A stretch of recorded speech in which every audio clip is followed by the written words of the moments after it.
Good morning, or good afternoon, rather, everybody.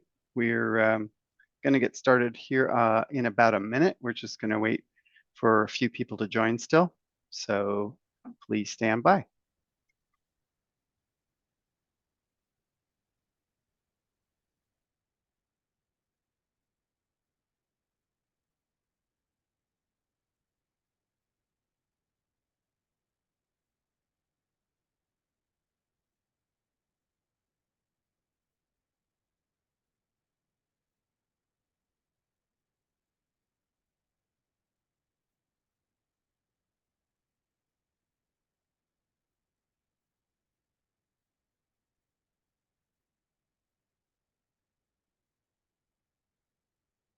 All right, we'll go ahead and get started now.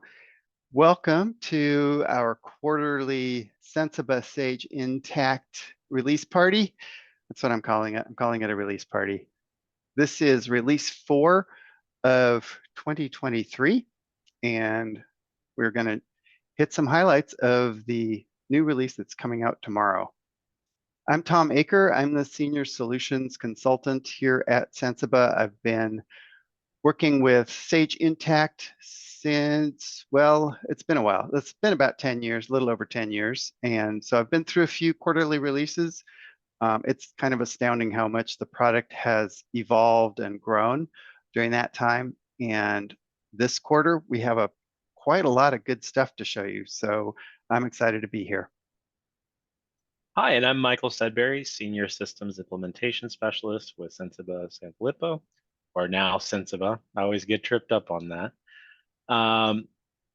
I also have been working with Sage for quite some time, started using it as the end user, the client, and liked it so much that I wanted to implement it. So very excited to show you all of the new features that are going to be released with this quarterly release coming up tomorrow.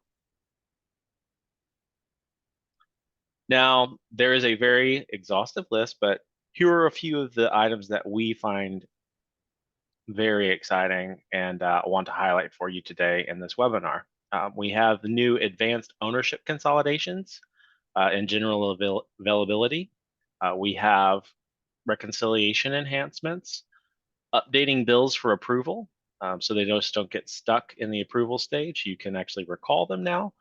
Contracts expense management, that's going to give you a lot more insight and detail to your contract expenses. Very exciting GL updates that you'll see here in a few. Inventory fulfillment and control, now in the general availability. We have purchasing automation in a early adopter stage.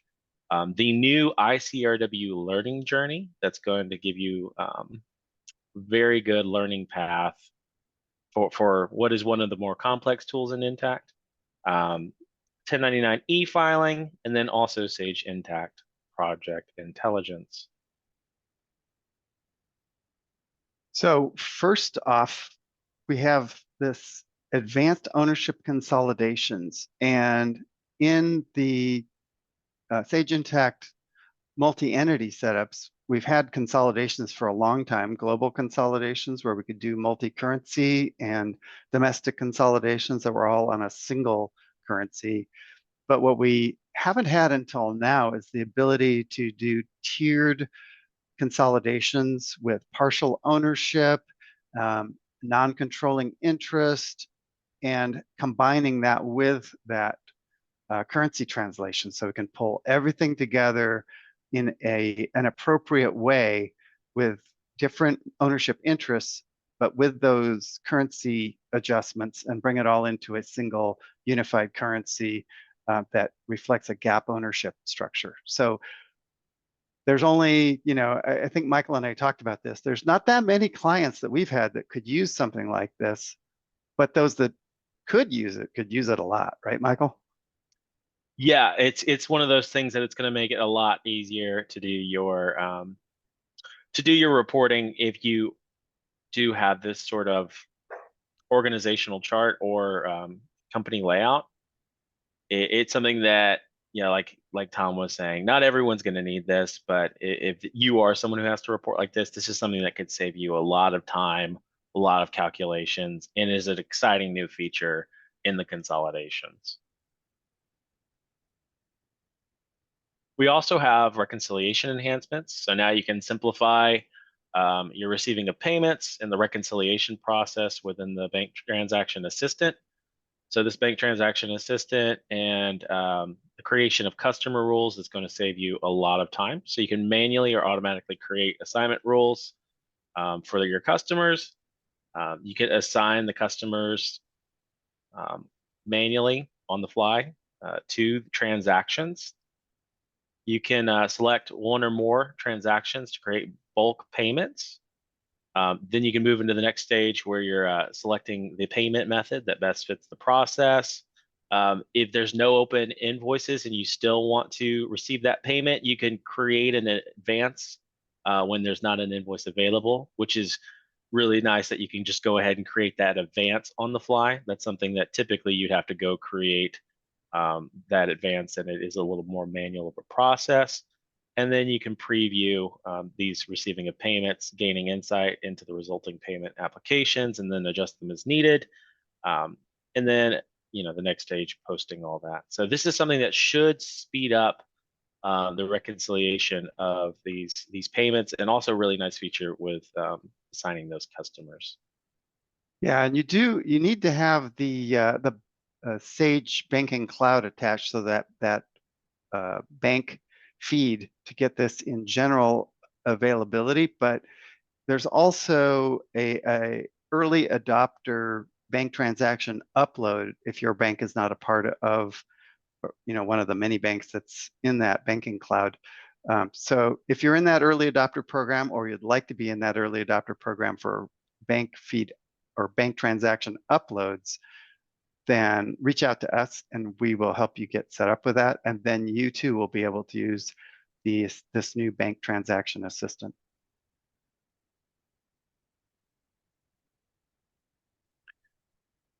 In the AP approval workflow, there's a new feature that we think is really cool. If you've had an AP bill approval workflow and you're a submitter, you submit that bill and then you realize, oh, something's wrong with it. Like I put it to the wrong dimension value, wrong department or something.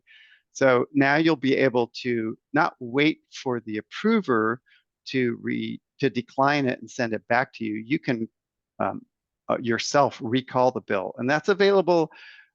Will be available in the new release from either the view window of that bill. So you can see in the top illustration there, you've got a recall button now, or just straight from the list of bills. If your bill is in a submitted state, you'll have that recall option. In order to do this, you have to have permissions, any user who has bill edit permissions. And again, if you have that AP bill approval workflow turned on, this will be available to you. So we think that'll, for those who are using the AP bill approval in Sage Intacct, that's going to be a big time saver. Yeah, that's something that people have asked for quite some time. So it's nice that they've listened and rolled out this new enhancement, because before there'd be a lot of communication. You'd have to have it like submitted or denied before it would come back. And like if you made a mistake and you need to recode something or pick the wrong dimension, you can go ahead and recall that and fix it yourself, which is just huge operationally. Can save you a lot of time. Yeah, and that did come from the ideas that users submitted in the Intacct community. And then more enhancements coming out for the contracts module.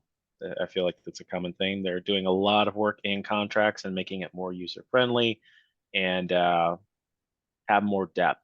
So we get the new contracts expenses in a list feature. Now this is going to be with the beta list feature. So if you're not familiar with this yet, or just haven't changed over to look at any of the beta list, this is a more dynamic Sage list to where we can go and drag and drop columns. You can very easily and quickly add new columns. You still have all your filtering and sorting, but you also get the ability to change column width. And then if you choose to do a list view, you can actually have all of the items on the left, and then there will be a pop-up with every detail that goes into the expense that you'd be looking at as well. So you get like a side-by-side view of all of your expenses and then the detail behind it. So this is just going to be something that should help streamline a lot of your processes, reviewing all of your contract expenses, and just in general making your life a whole lot easier in the system. Yeah, we didn't really get into it on this release because they've been expanding that beta list function across the product for a few quarters now. But the list of uh, windows that have that beta list option has gotten longer. So, you know, cool, as Michael said, that you can create these filters, then you can save the filters, you can, as you said, rearrange columns. Really makes the whole list function in Intacct a lot more functional and user friendly. On to general ledger, there's a couple of things that are pretty cool. Uh, Now you can change the number on a GL account. That was not something ever available, honestly, in any system that I can remember working with. But you can actually set in your configuration, you see in the box on the left there, the ability to allow changes to account numbers, including the length of the account number. So if you started off, maybe you've been on Intacct for a long time and you started with a 4-digit number and you realize you're running out of space, you want to go to a 5 or a 6, you'll be able to change the length of that account number if you have, of course, business user with admin rights and all the permissions required. But you can change that length, and you can change the sub accounts if you do have sub accounts or want to have sub accounts. And again, you can actually just go in and make room by changing, without even changing the length, you can change the account number on a given account, and it will update that account number throughout the transaction history. So it isn't like you're going to break the continuity in your accounting system. So that's pretty extraordinary. Yeah, that's a huge feature for people who have experienced vast growth and maybe their account numbers are a little too tight, or maybe, when you implemented over to Sage, you had an idea of how it might work, and then, decided that you could maybe redesign your chart a little bit. It just gives you that added flexibility to be able to do that. I guess one caution would be is if you do start going and changing um, account numbers, if you had account groups with ranges of account numbers built in, um, it would respect the new one. So it would not update to include it. That's a Um, good point. Yeah. yeah, Another, yeah, go ahead. I was just going to say it would respect whatever that new number is and count that into the range. So for instance, if you had something that was normally in a 3,000 to 4,000 range and you moved it from 3,000 to 2,000, it's not going to hold that in your account group for you. It is moved out of it and into a different space. Right. Another use case that was brought up in the partner call was where a lot of our customers and clients have acquired new companies and put those together in a multi-entity environment, and that's another reason why maybe an expanded account range and a longer number is needed.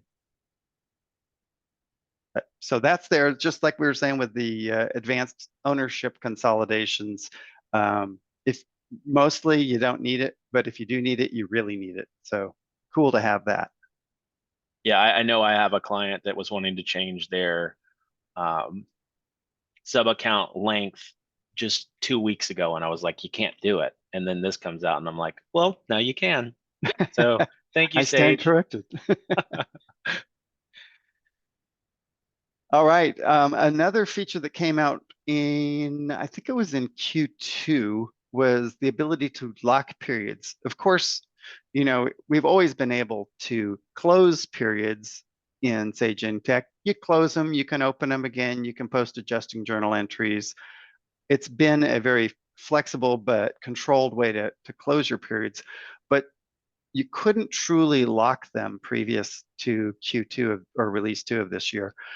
And now you can lock them, and that means that they can't be reopened and you can't post any adjustments. So in the previous two releases, you could lock them, but you could still make AJEs, those adjusting journal entries that sort of sit outside the regular entries, but would still apply.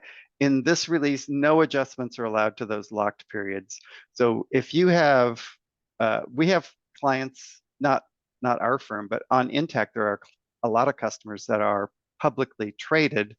And when they have issued their SEC reports or regulatory reports in whatever country they're operating in, because we do have a lot of uh, uh, European and other countries in Sage Intacct now. But once you've issued those reports, you cannot allow changes to those financials. So now they will be locked and they will stay locked. And with this version, you can also set a maximum number of unlocked fiscal years. So if I have closed and locked 2022, let's say, then only in this circumstance where it says 3 years, I could only actually post into 23 through 25. And then once 2023 is locked, then 2026 would become available. So it's just another control to protect the books from any shenanigans or errors. And again, that's really something that we would expect to see from highly regulated companies and those doing public reporting. Yeah, and that's not everyone's going to need that, but more controls, it's always a good thing. So also we're seeing a few items move out of early adopter stage and into general availability for inventory. Now, this is specifically looking at the fulfillment for sales order management. So with this, you are now going to have the ability to move the sales orders in a way that probably more lines up with the way your warehouse or warehouse manager would be doing things. So you can convert sales orders to a pick stage. Now in the pick stage, you can mark the order as ready to be picked, assign pickers, print pick sheets, enter picked quantities, mark orders as picked, and then advance them to the next process. When we move from pick to pack, same thing. You could mark them as ready, assign, enter quantities that have been packed, mark orders as packed, print pack list, and then move it on to shipping. You get the idea.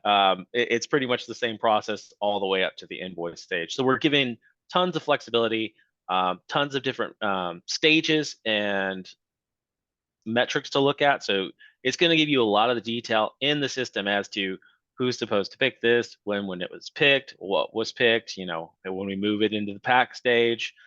So it's really nice to see this move out of early adopters and into general availability, because those who this is important for, it's giving you a lot more functionality that sort of meets what you might be doing operationally within the inventory module itself. So very excited to see this feature come out.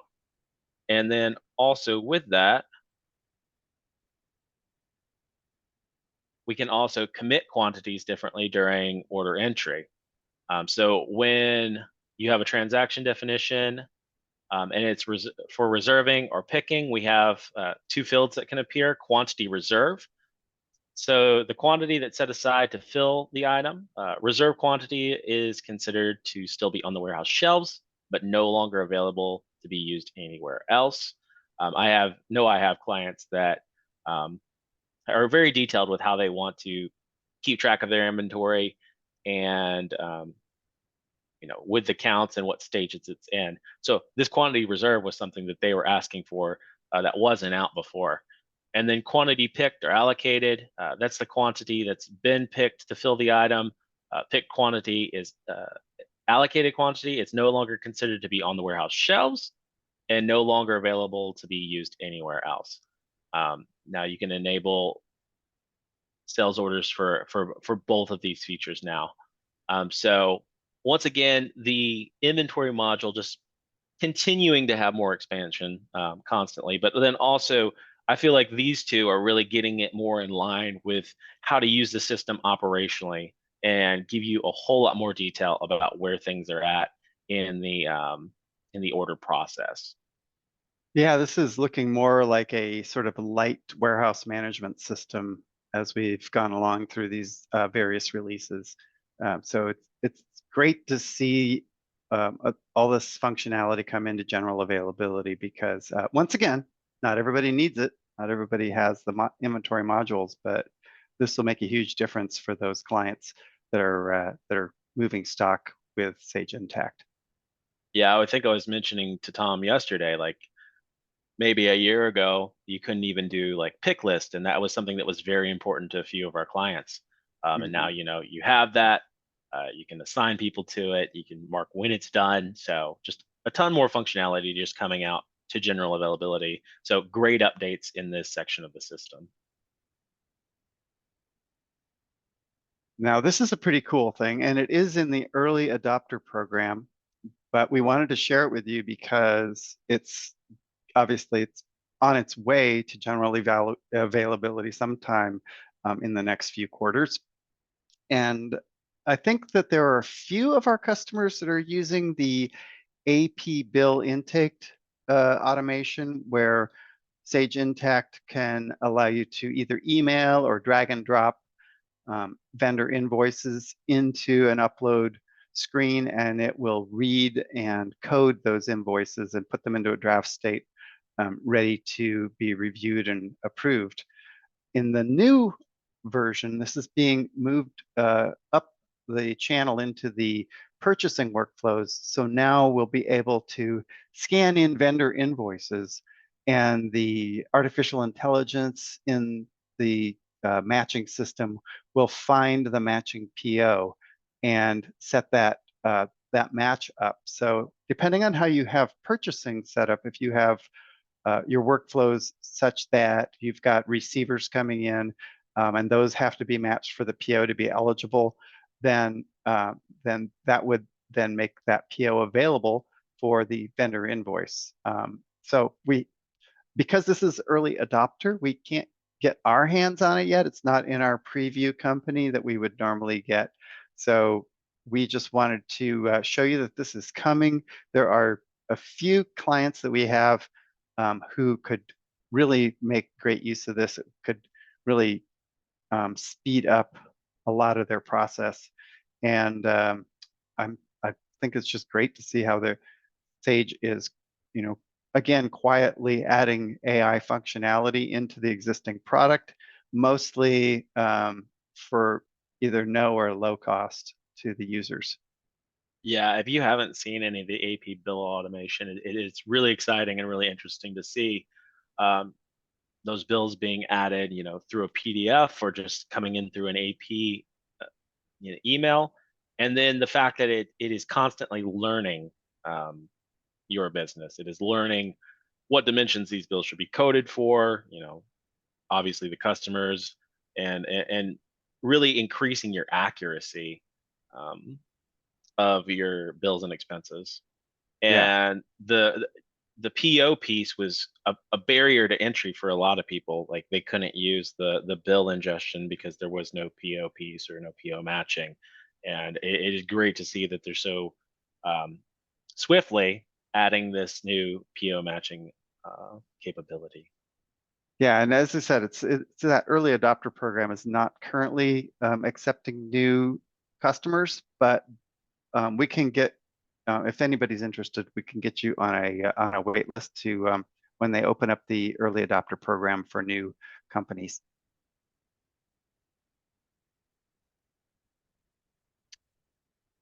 And then the ICRW, the Interactive Custom Report Writer, has been around for a while. It is a very powerful reporting tool that you can add on to Intacct.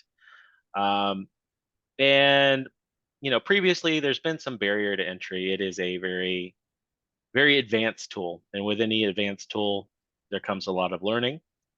So Sage Intacct has launched the ICRW Learning Journey in Sage U, and this is going to be a roadmap to help you learn the tool a lot better. So whether you're new to it or just want to deepen your knowledge of the ICRW tool, I'm really excited to see this learning journey out in Sage U, because I feel like it will really help people, um, you know, utilize the tool to its fullest extent. Yeah, it is a powerful tool, but I think all of us who, when we first open it up, are kind of like, well, this is something. There's a lot here, but I don't know exactly where to start. So it's great that they've made this learning journey available to help not only like these are the tools, but here are some use cases where you could actually maximize the value you get out of that interactive custom report writer. Oh, it's the end of the year and it's time for filing 1099s. The requirement from the IRS this year is that any filers with 10 or more 1099s are required to go to e-filing. I know there's a lot of tears being shed for those multi-copy 1099 forms that you had to get out of your printer. But we're going to go to e-filing for everybody, just about everybody, right? And to enable that, Sage Intacct has the built-in e-filing system in cooperation with Tax Bandits. You can enable that as a administrator from inside your AP configuration, as shown on the left here. And then Tax Bandits has a very, very reasonably priced per 1099 fee. I don't remember exactly what it is.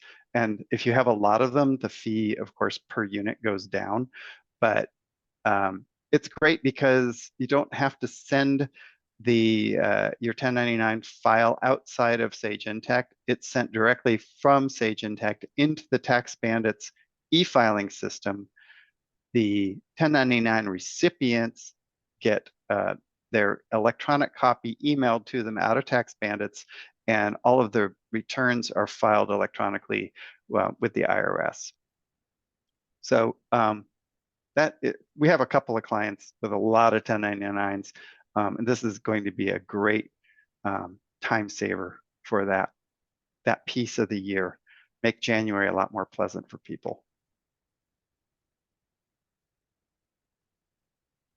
And then another new thing that we didn't originally have it on our list, but I was looking at it, and I think this is something that a few of our clients, especially those who are in professional services, if you're using Sage Intacct for project costing, project billing, then adding on, and this is an add-on product, but Sage Intacct Project Intelligence is a dashboard, a set of dashboards specific to professional services where you'll be able to pull more data using calculations that are built into this intelligence tool. This is from the same folks who created the SaaS intelligence tool for contracts module users.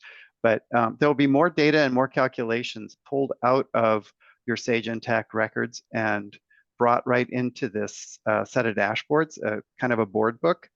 And for managing your professional staff, your projects, your utilization and billable hours and all that stuff that we need in professional services, it's going to be available in this Project Intelligence dashboard starting tomorrow.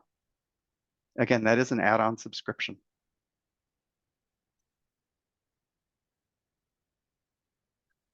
So we've covered a lot of the things that we thought were really exciting or important, but this is by no means a complete list. A few of the other things we definitely think you should check out: changing Intacct label for billable field for nonprofits, sandbox controls for customers and partners, so being able to do our own sandbox refreshes, vendor approval enhancements, project estimates, the French language option. I mean, You can that turn could, you can turn your whole Sage Intacct into French. yeah, that's exciting. Just don't do it on accident. API usage dashboard, premium bank feeds, drill down from stored financial reports, and then mask employee details and the audit trail, just to name a few. And we'll show you where you can see the list here in a moment. So if you are curious about where to see the list of the full release notes, we can take a look at my console. So if you go to your home screen, which will be right here, as new releases are coming up, this will typically update. So you'll get the coming soon 2023 release 4. So we see this here. If you're curious about the release notes, there's always a hyperlink right here to read the full release notes. If we go down here, we also have more resources. So if you need to get into training, Sage University, you can always hop down here in the resources tab on your home screen. Intacct help. So if you need any help within the system, you can just type in whatever you need. And then the community as well, which is a great resource for all things Sage Intacct. But if I want to see my full release notes, go ahead and click on that. And then actually it just opened up in another window for me. So I'll just drag this over as well. And then here you can see we have a full scroll down list of every single exciting new feature coming out this quarter.